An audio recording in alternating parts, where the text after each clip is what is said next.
మనం ఇక్కడ ఆప్తా కన్వెన్షన్ సెంటర్లో ఉన్నాం ఇప్పుడు. సో మనతో మాట్లాడడానికి ఆప్తా వ్యవస్థాపక founder, he's the main one of the founder Srinivas Chandu garu. So Chandu గారు, మీ ఆధ్వర్యంలో స్థాపించిన ఆప్తా ఇప్పుడు 16 ఏళ్ళు నింపుకొని ఇంకా గ్రో అవుతూ ఉంది. సో దీని గురించి మీ కామెంట్. చాలా సంతోషంగా ఉంది రాజశేఖర్ గారు. మా ఆప్తా పెట్టిన దగ్గర నుండి ఈ రోజున ఈ స్థాయిలో ఉండడాన్ని మీరు కూడా 15 ఏళ్ల క్రితం 15 సంవత్సరాల నుండి చూస్తూనే ఉన్నారు. సో 10 మందితో మొదలైన ఈ ఆర్గనైజేషను ఈ రోజున 10,000 మంది మెంబర్షిప్, 10,000 కుటుంబాలు, అంటే one of the biggest organizations in United States అని చెప్పొచ్చు. దీని ద్వారా చాలా సర్వీసెస్ మేము ప్రొవైడ్ చేస్తున్నాము.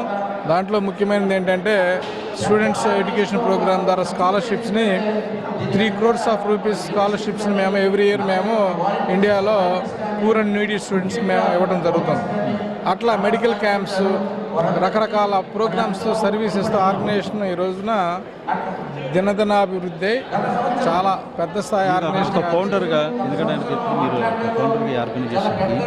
మీరు ఒక ఫౌండర్గా ఈ ఆర్గనైజేషన్కి ఇట్లాంటి మంచి సర్వీస్ జరుగుతుంది. ఎంతమందికి పిల్లలకి ఎడ్యుకేషన్ చేస్తున్నారు, మెడికల్ క్యాంప్స్ పెడుతున్నారు, అట్లా సర్వీస్ ఎలా చేస్తున్నారు, దాని గురించి ఎట్లా మీకు ఎలా ఉంది? అంటే చాలా గర్వంగా ఉందండి. అంటే బేసిక్గా ఆర్గనైజేషన్ని మేము ఈ ఆప్తా అనే ఆర్గనైజేషన్ పెట్టడమే ఒక వినూత్నంగా ఏంటంటే ఒక డిఫరెంట్ ఇంట్రెస్ట్ అండ్ ఇంటెన్షన్తో పెట్టాం. అంటే అన్ని ఆర్గనైజేషన్స్ లాగా కల్చరల్ ప్రోగ్రామ్స్, తెలుగుని కాపాడటమే కాకుండా సర్వీస్ ఓరియంటెడ్గా ఈ ఆర్గనైజేషన్ ఉండాలి అనే మెయిన్ ఉద్దేశంతో ఈ ఆర్గనైజేషన్ పెట్టడం జరిగింది.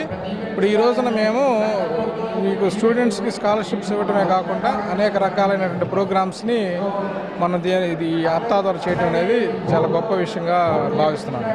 సో అట్లాగే ఇంకా మరింత ముందు ఎటువంటి సర్వీసెస్ చేయబోతున్నారు? ముందు చాలా నూతన కార్యవర్గాలు వస్తూ ఉంటాయి. వాళ్ళకున్న కొత్త ఆలోచనలన్నింటినీ ఇంప్లిమెంట్ చేసి సొసైటీకి, సమాజానికి, ఇండియా అటువైపున మాతృభూమికి, ఇక్కడ మనం ఉంటున్న యుఎస్లో కూడా ఎలాంటి ప్రోగ్రామ్స్ చేసి ఈ సొసైటీకి ఏ రకంగా మనం హెల్ప్ చేయాలి అనే దృఢ సంకల్పంతో కార్యవర్గం ఉందన్నమాట.